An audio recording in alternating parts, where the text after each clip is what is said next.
And now I'm very excited to welcome back a longtime friend of the show. You've heard him on many sports radio shows across the country. You can find some of his work on VegasInsider.com and MajorWager.com. I'm really happy to welcome back Mr. Bryan Edwards from Bryan Edwards Sports and Major Wager. You can follow him at Vegas B Edwards. Bryan, it's March. How's the madness treating you? What's going on, Kiev? Thanks for having me.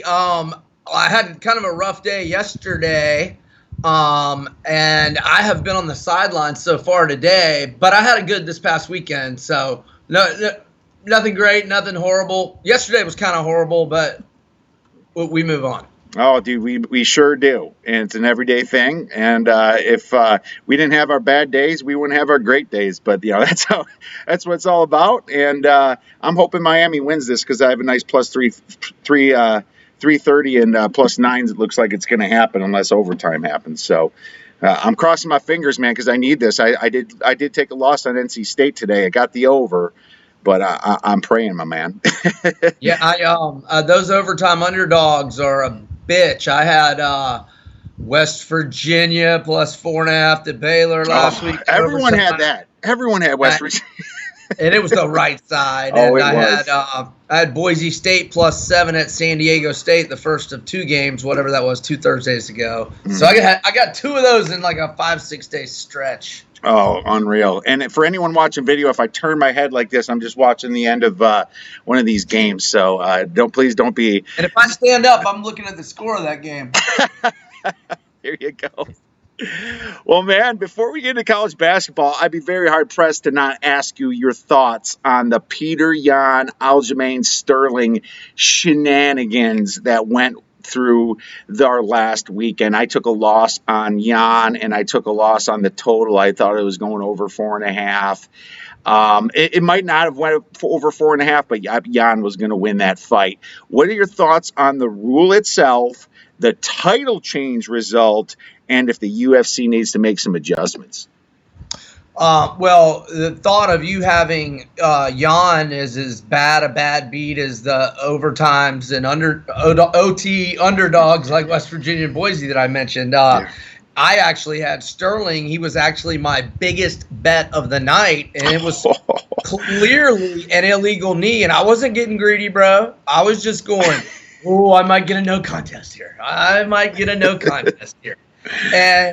I'm not exactly I think that if I'm not mistaken, it is at the referee's discretion to determine whether it's a no contest or a disqualification, and then giving Aljamain the belt. Obviously, that matters big for gamblers. But in terms of just Yan and Sterling, I mean, they're running it back. And to your point about how Yan had, taken over the fight, the books have made Yan a minus 250 favorite for the rematch, as he was just it was mostly pick 'em. I know it moved to like 125, 130 the day of the fight, but I mean, the rule is perfect.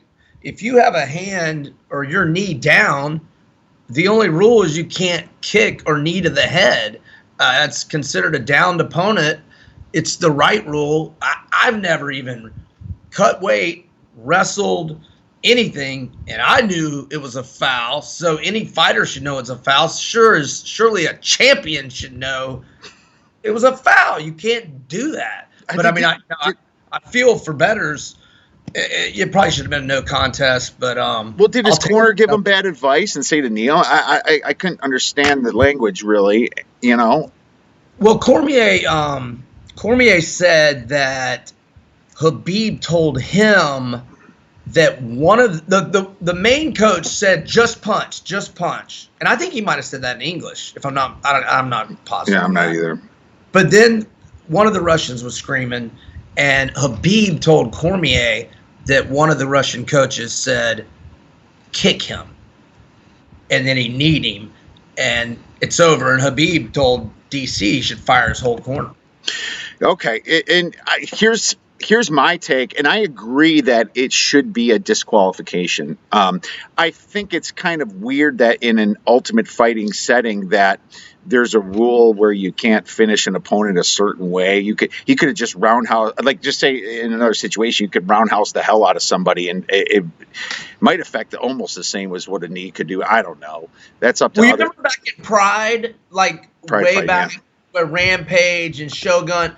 I remember there's a lot of highlights of Shogun would soccer kick somebody to the head. I mean, that's that's a big that's why they took that out. Yeah, and that makes sense, especially. But that's the ref should have called the fight in the first place. I mean, you're leaving it up to the fighter. If the fighter can't get hit, it's almost kind of like one of those weird things. But I get the rule for sure, and I think he should have been disqualified. What I don't understand is the title changing when he's winning on the card. You know, because here's the weird thing. Let's just say, and of course it didn't happen. He was dazed. He was done. I thought he was somewhat finished before that knee.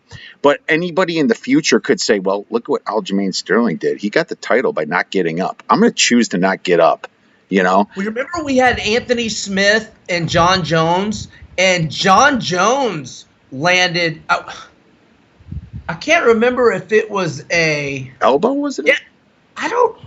No, I want to say it was a knee to a downed opponent, and Anthony Smith said after the fight, he goes, "There's no way I was gonna like win the belt that way."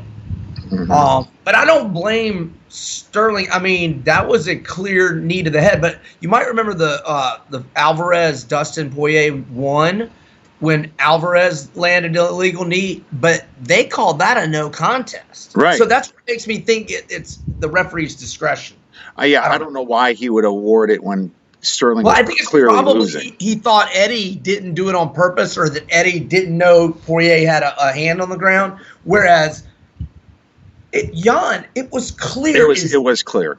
He might have even had a hand and a knee, or maybe even both knees. I think both knees were and both hands were on the ground when that happened. You only have to have one. Yeah. And I think the ref made even a call that down. I think he said downed opponent. He did say downed opponent. And I'm not sure if Jan would want to do anything legal. He sure as hell didn't want to lose his belt, but he was in the heat of the moment and made a terrible decision. I think it should be. He loses the fight but retains the title if he's winning on the scorecard, I guess. But I mean, this is just me bitching, right? I don't know. The thing is that, you know, it's certainly a weird way to lose your title, and it's definitely a bad beat for anybody bet it. But good conversation anyway, Bryan. They're running it back, so yeah, I mean that's the important thing. They're running it back, and that's how it should be. Now, unfortunately, for anybody that likes Jan, laying minus 250 was a lot different than me laying minus 112 last week. So not super happy about that aspect of it, but that's life, my man. We've all been through our bad beats.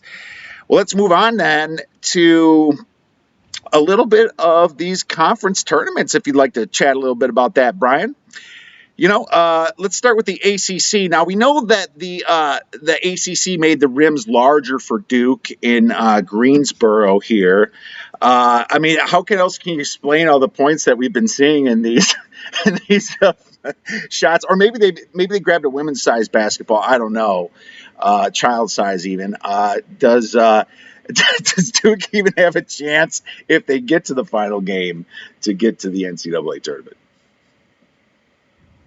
That would mean they would beat FSU, which would, I think that most bracketologists had them in the first four out, even going into yesterday. I don't think a win, even in blowout fashion against a depleted Boston College team, does anything for you. But they've got Louisville tonight is I don't know if it's a quad one win, but it's a quality win, and then FSU's clearly a quad one win. So depending on how everything shakes out with everybody else, I think they would be in. I don't want them to get into the tournament, but I think if they win two more games against Louisville and FSU, I think that they'll be right there at the cut line. It'll be, if they don't get in, they'll be one of those alternate teams, because we know Coach K will say no on the NIT anyway. Right. Yeah, Coach K won't go to the NIT. I don't think. Well, he might. I don't. He should. He won't. Okay. All right. Blame it on COVID. Maybe it's not like he has anybody sticking around, right? That's worth a damn.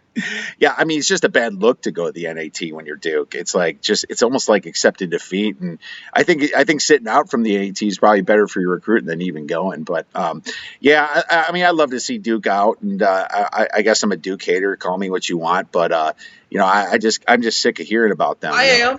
ESPN just won't shut their mouths. I'm sick of it. I think Coach K is a good coach. I'm not sure if he's a great coach. So we'll find out throughout this tournament a little bit more about that as well. So I guess sticking with the ACC tournament here in Greensboro, is there anybody you like?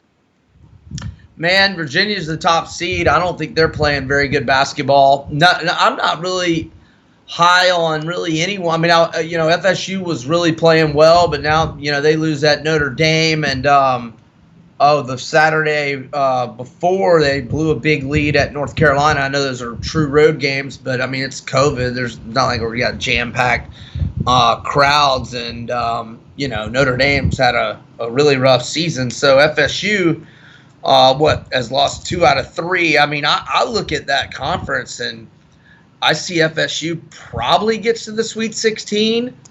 I don't know that Virginia gets to the Sweet 16. I don't like how they're playing right now, and I think it's a really down year for the ACC. Very down year for the ACC, and I think that. And that's why I took Georgia Tech a few weeks back at 16-1. Then I look on Monday, one of the books gave it out 25-1. I pounded it again, and that's the team that actually is pretty hot. But I just don't know what their ceiling is. I didn't mean to interrupt you. Oh no, you're good. You're good. And I think Florida State probably wins it all, or wins this. I'm down on Virginia too, but the Georgia Tech 25-1 you had to take it went all the way down to 6-1 now. So am I bragging? Yes, I'm bragging. I took that sucker, and everybody should look at lines as soon as they first come out. There's missed prices everywhere. So I'm rooting for Georgia Tech, but I think Florida State's probably the team myself. So it sounds like we have some agreement there. Let's move on to the Big Ten tournament then, my man, a conference that I'm very familiar with. You follow it pretty well. And this one's played at Lucas Oil Stadium in Indianapolis. Now, Michigan's your top seed there, but they've been leaking some oil lately over the past few games, getting trounced by Illinois at home and then going to a so-so Michigan State team, and they really didn't seem invested and lost. So what are your thoughts on the Big Ten? Yeah, I was saying that Michigan was like the best team in the country, and they were. And then Illinois goes into Ann Arbor without Io, although he was a factor on the bench in street clothes, certainly cheering his teammates on. But, I'm thinking Illinois is going to win this, and I've already taken them at plus 320. Now I want to say that Ohio State, the 4-game losing streak they're on is the most shameless 4-game losing streak I've ever seen in my life. I mean, they basically just went cold offensively down the stretch after leading Illinois a good chunk of the way. And 0 for 10 is what they went with 4 minutes left. 0 for 10, bro. And similar against Illinois, and they were similar against Michigan. They just, that game was nip and tuck. I thought that was the best game I'd watched all year until Baylor, West Virginia last week. And that's funny you say 0 for 10 because I chronicled it, just rewinding the game last week, the Baylor, West Virginia. They, from like the 458 mark to the 110 mark of regulation, they combined to go 9 of 10 from the field, and I think 5 of 6 from the free throw line, if I'm remembering right. So, it was high level, and then just everybody's making every shot at crunch time. So anyway, I like Illinois, but I think Ohio State probably beats Purdue. Would love to see Illinois, Iowa again. There's bad blood. But keep in mind, we've got 2 very key injuries in this tournament. Eli Brooks for Michigan and Wieskamp for Iowa, their second best player behind Luka. I don't think either one of them is going to play. And if it's iffy, if I'm Juwan Howard or Fran, I'm definitely holding them out to the big tournament. Yeah, me too. I think Nunji, the backup, is out too, obviously for Iowa, and I mean, he was kind of given some rest there to the big guy, and now they have two. And Frederick had missed a game, and I know he came back the other day, but I mean he may not be 100% either. Right? No, he's not. He's kind of been banged up the whole year, really, and here's the thing: they're going to Lucas Oil Stadium, where the backdrops are going to be like a freaking cave. I mean, it's huge, and it's going to be dark around them. It's going to be tough to hit some shots. I'm really wondering about the unders in here, and some of them have adjusted down. But Luka Garza being out, it doesn't have a great backup with Nunji out, the other 6'11" guy, and now you have Weiskamp, which is a pretty big guy at 6'6" is kind of out, and they're just going to rely on their shooting, and you can only go so far when you're on a neutral court for that. So they have the most downside. I will disagree, and I think Purdue is the team that's going to face Illinois. I do agree on the Illinois side, and I'll probably be doing a money line parlay or rollover with them. But I got Purdue at 12-1. It's at 6-1 in most books, but someone told me today that it was at 11-1. They have the double bye. Ohio State doesn't. So Ohio State probably wins, right? But yeah, I like Jaden Ivey too much for Purdue. The kid's a star, and he's just been playing better and better and better every single game. He's a kid that can take it to the rim. He can take it to the hole. They got the height there with Zach Idney, and they also have Travion Williams there. And if Stefanovic is hitting, Purdue's got plenty of upside. And what else? I'm glad they're on the Michigan side. I don't want them to be on the Illinois side because, Michigan's coach Juwan Howard did a fantastic job, but this is his first Big Ten tournament here. And I am concerned with that, and especially with their injury, just like you pointed out earlier. And one thing I will say, I've been really hard on my Badgers the last 2 months, I would say. and, Man, that's tough sledding in that league this year, buddy. It is, and they've been shooting terrible. But I'm going to say I'm going to finally endorse them a little bit here. I'm not going to say I'm going to take them at 10-1 because a money line parlay is way better. But what I will say is they're going to be a dangerous dog because when you get a bunch of seniors that played in this tournament for 3 to 5 years already, they're going to be in there with a chip on their shoulder. And I don't know if you saw on the news about Greg Gard sticking up for Davison because the refs seem to single him out a lot with his calls ever since that NC State game 4 years ago. Ugh. But anyways, he gets it bad, and this team's going to rally, I think, and I think they're going to be dangerous. I'll probably be taking them as a dog, just as a play-by-play type thing, Brian. So I think me and your thoughts are similar though for Illinois. I think Illinois has got the biggest upside for winning it, and I think Purdue, if you can get about 11-1, 10-1, 8-1, you might be able to hedge that with your Illinois. Let's move on to the Big East tournament. Marquette's actually getting smashed right now, which ain't fun. I was kind of hoping I did take a small shot at 40-1 with them, and then I was going to do the money line parlay with UConn on the other side. Played at Madison Square Garden. Anything for the Big East. We all know Gillespie's out for Villanova. Yeah, I feel horrible for Gillespie. Hell of a career for senior year to end like that. That really sucks. I'm pulling up the bracket right now as I saw Georgetown. Yeah, you said they're putting it on. Marquette, boy, Xavier needs a win tonight in the worst way. And Butler's actually played pretty decent here the last couple of weeks. Obviously, that win over Nova, so that's not going to be an easy for them this evening. Okay, here we go. Let's see. If Posh Alexander said he was going to play earlier today against Seton Hall, so that makes me like St. John's there. And without Gillespie, I would not be shocked if St. John's beats Nova. And if they do, obviously they'll be in position to get the automatic bid. But if they were to win, if they beat Seton Hall and Nova and have a close loss to a UConn or a Creighton, that might be enough to get them on the correct side of the cut line, perhaps. Any thoughts here? Well, with Book Night back, I think UConn could be dangerous. But, I mean, Providence, Ed Cooley has got his team playing a lot better here in recent weeks. is not a gimme. I haven't even looked at the odds here. I don't really have any major thoughts other than I will be on St. John's tomorrow. All right, well, there you go. St. John's free play for all you guys for tomorrow here. Next, let's move on to the SEC tournament, played in what Bryan likes to say, Nash Vegas. And, I texted Bryan yesterday. I'm like, what you got? And he didn't sound like he had any gas for the SEC. Now, I will tell you this, there's not that good of odds out there for the SEC. Any quick thoughts on that one?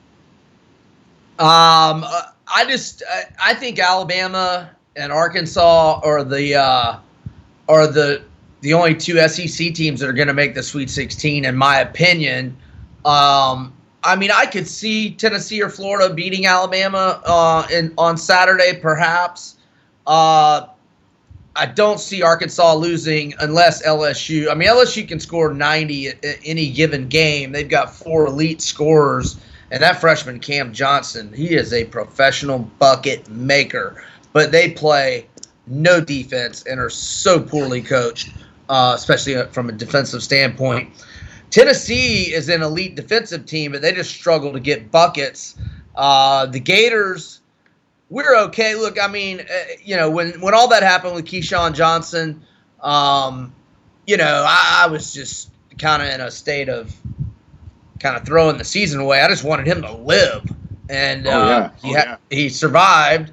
And then we ended up winning some games, and now we're going to go to the tournament. And I would take, if you'd have told me on the Tuesday after the Keyshawn incident on Saturday that come March Madness, Keyshawn Johnson would still be alive, and that the Gators would win a tournament game and lose in the round of 32, I would go, not only will I take that, I'll pay $500 for that. Exactly, man.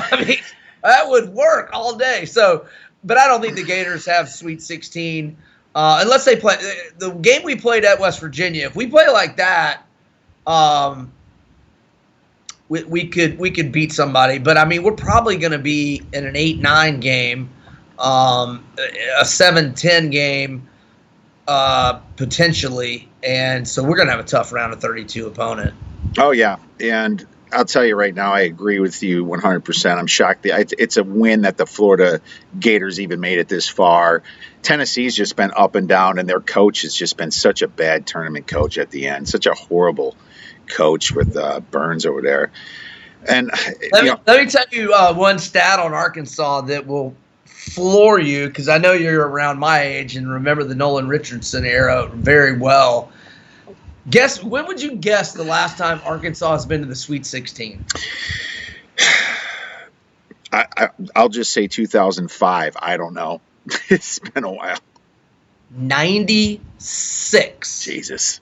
The second longest drought by any program in the SEC. The only drought longer is Georgia 95 when they lost that epic OT game on Jason Sapola's buzzer beater. Sapola, who dated Dr. Melfi of Sopranos, and that was that John Wallace team that got to the finals before they lost to Kentucky in 95. Look at that little trivia. Well, I do like Arkansas to win it, but I don't love plus 300 that much. It's okay, I guess it's comparable to Illinois. If you want to take it, grab it, do a parlay. I'll be betting on Arkansas probably. Hey, little bad blood. That was a testy game in Fayetteville a couple weeks ago. There's some bad blood brewing with Alabama. So I hope we get that on Sunday, because the Gators not getting the double bye. I don't want to play 4 games in 4 days.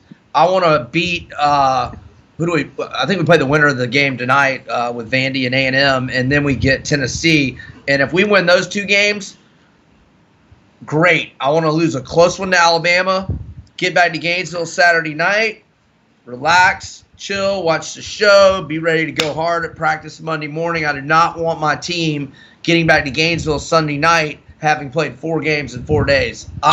Next week's more important. There you go. I absolutely agree with that.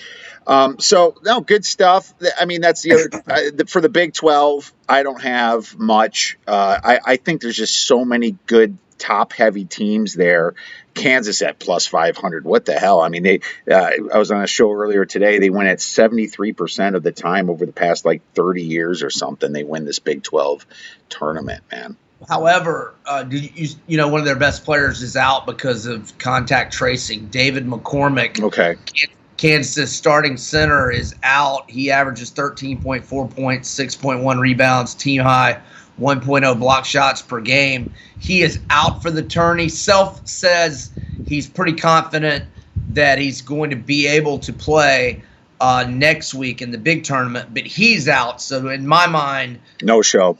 KU's not going to win the tournament. I will say Oklahoma State is hot as a flipping firecracker, and I don't know what future odds you've seen on this team.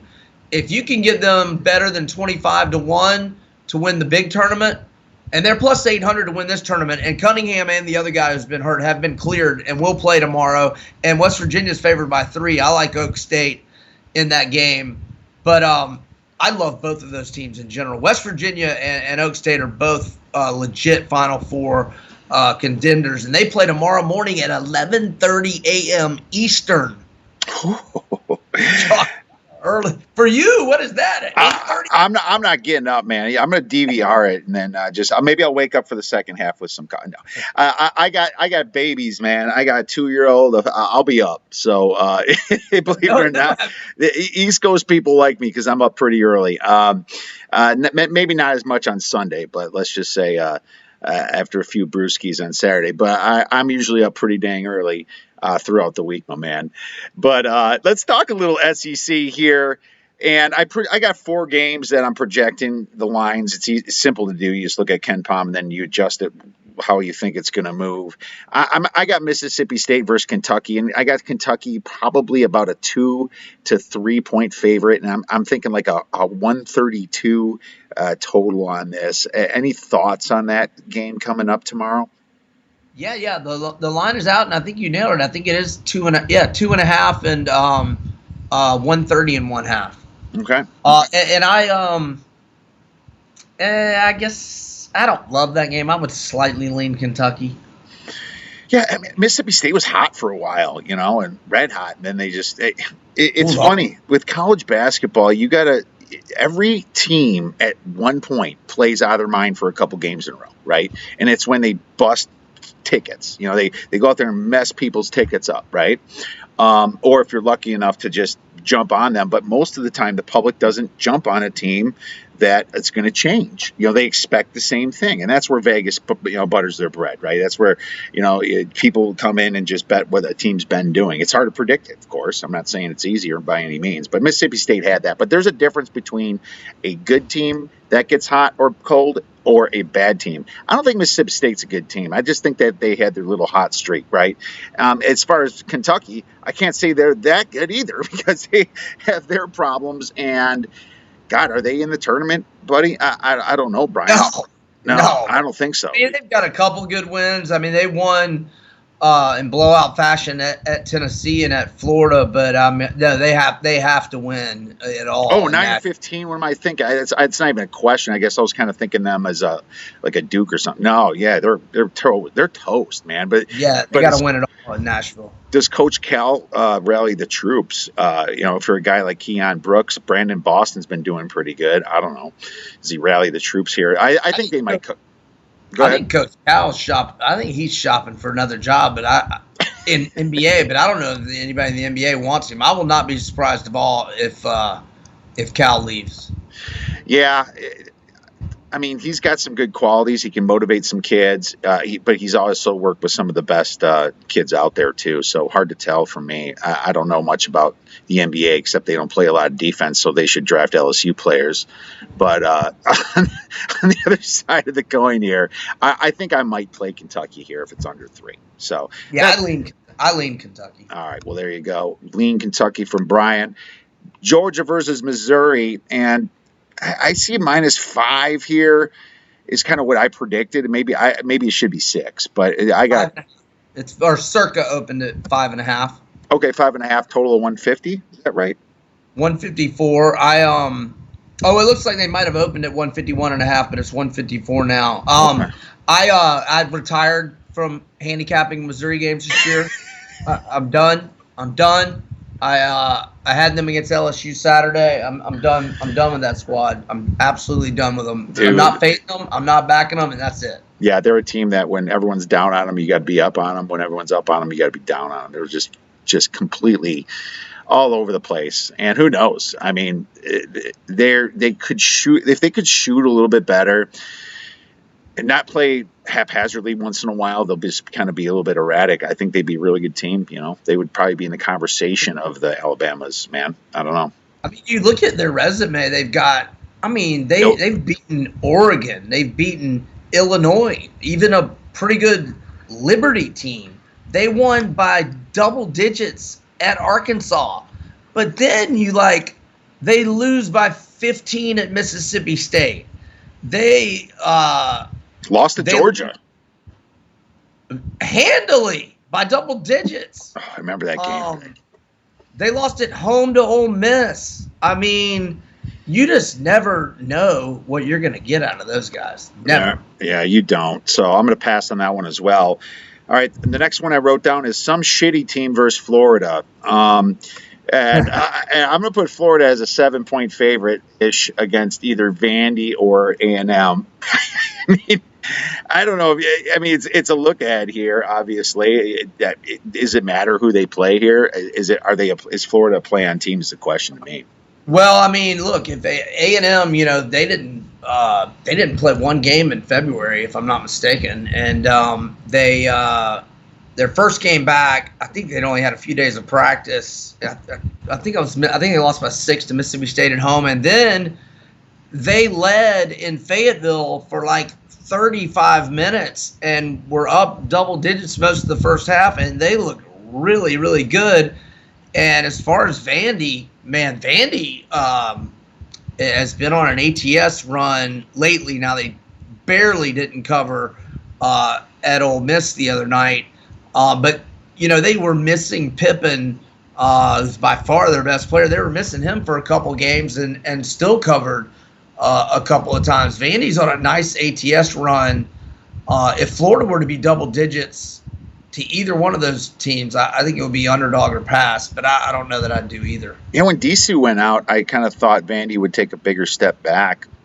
I wonder what Stackhouse is going to do with that program over the next couple of years. I think the way that they've played hard down the stretch here, I definitely think he gets a third year, but, the AD that hired him is long gone, and I didn't really realize it. Apparently he's made some really controversial remarks and apparently went after some critics on Twitter calling them Trump voters or something. I don't really know what happened there. You'd have to look into it, but I don't know if that caused any controversy. But for a team playing out the string and having injuries, they've played hard down the. It played pretty good. I mean, they could have won that game at Alabama as well, 3 Saturdays ago. So I hope he gets a third year. He should.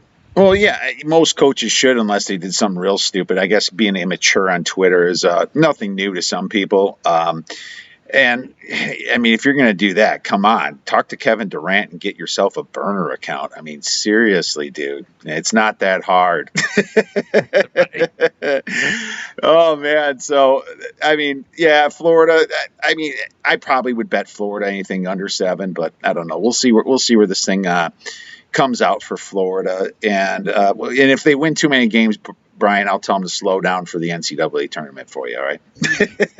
Please do not. I mean, well, that happened one year. We got to the finals, and Matt Walsh, he had such a bad blister. The ball, the outer layer of the skin on the balls of his feet literally came off, and he could barely play in the tournament the next week. We lost to Manhattan in round 1. Oh, yeah, that's right. Manhattan, man. What was that coach's name?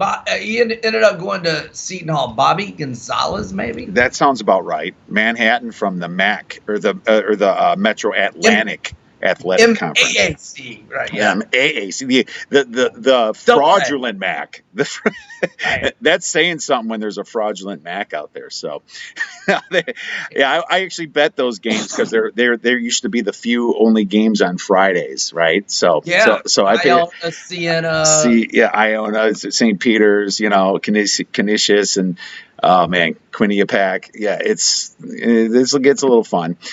Well, my man, I mean, South Carolina versus Ole Miss, and Ole Miss should be around -6, I believe, and the total should be around 140. Ole Miss was great for a while, but then they faltered off too. So the question to me is, like, were they a good team that was hot or a bad team that was hot? I actually kind of think they were a pretty good team that was hot, and they're at 30-1, and now they're 20-1. I didn't bet it. I should have probably took them at 30-1 just for some value in the tournament, maybe a little sprinkle some beer money or something, but.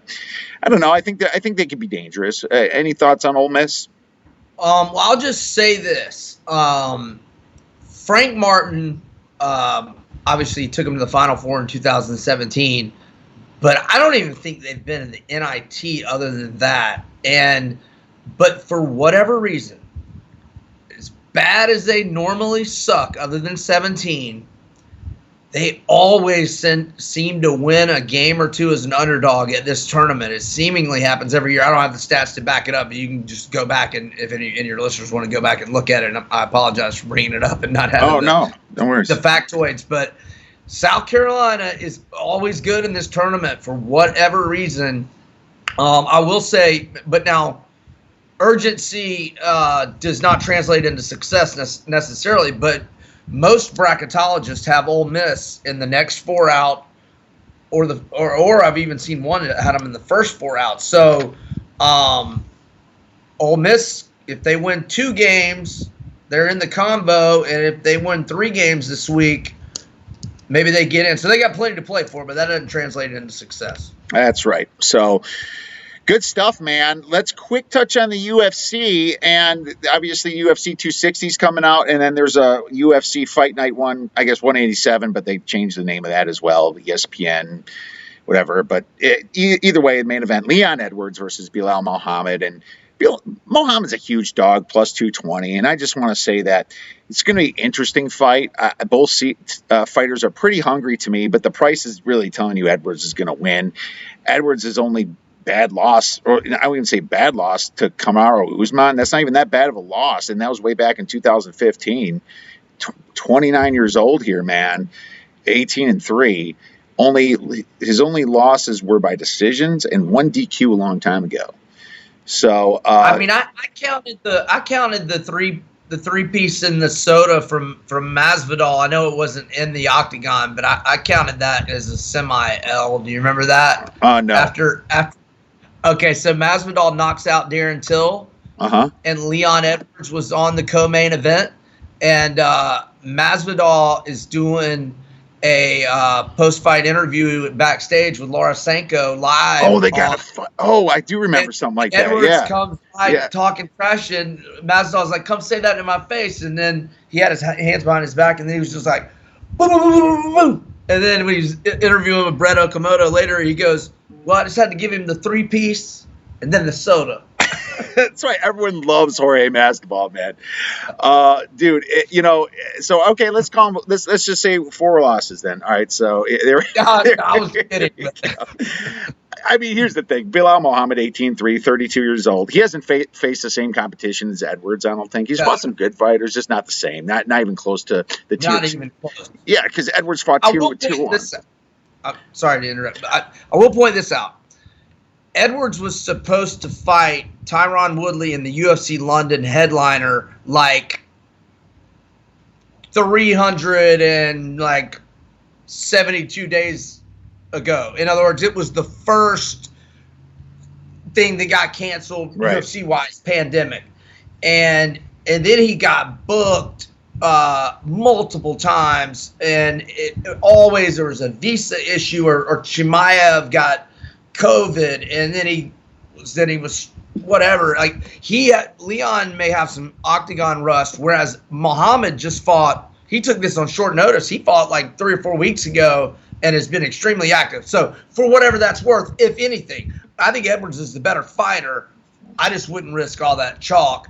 I think For a Edwards guy that probably. hasn't fought since 2019 in July, right? Yeah, I'm just pointing out the cage rust, whereas Bilal has been active, but maybe cutting weight again, whatever, twice in 4 or 5 weeks. I don't know. Muhammad just fought like a month ago, somewhere in there.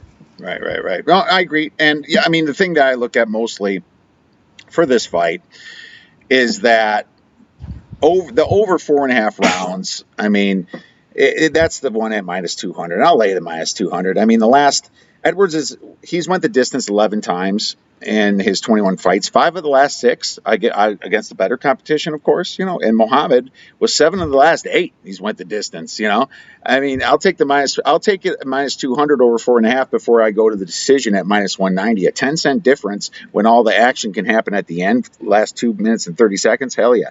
I'll take over 4.5 any day if it's only a 10-cent difference before decision, is the way I look at it, Brian. I know Leon Edwards. I'm not looking at his resume right now. I know he went 5 rounds with Cowboy. I doubt Muhammad, unless it was in another promotion. I'm almost 90%, 99% positive he's never been in a 5-rounder in the UFC. So he could, if it goes to 4th and 5th, that could be uncharted waters for him. Fact check me on that. Are you talking about Edwards or Muhammad? Muhammad. Yeah, I know. Right. I think you're right. But Edwards has the distance with Cowboy. I remember that. Muhammad seems to be in really good shape, and just the fact that he did 7 out of 8, I guess, and the rust with Edwards, it just kind of pushes me to the over. But good points. I mean, something to look out for. I'm still going to make this. I don't even like the fight. I'm just pointing out some things, No, I appreciate that. Anything real quick, UFC 260 or anything? Yeah, man, I like my guy Bryan T. City Ortega. Only 1 loss in his career, and that was one of Holloway's best performances ever. He was out a long time, and the Korean Zombie was so on fire since he got done with that military stint. If I'm not mistaken, Korean Zombie had only lost once, and it was on that Yair Rodriguez, the ultimate Hail Mary spinning elbow at the buzzer when he was about to lose 4 rounds to 1. And Ortega just dusted Korean Zombie. And what was so wild about it, it was mostly stand-up. And Ortega is known for his jiu-jitsu. Like, he is right there with the Damian Mayas.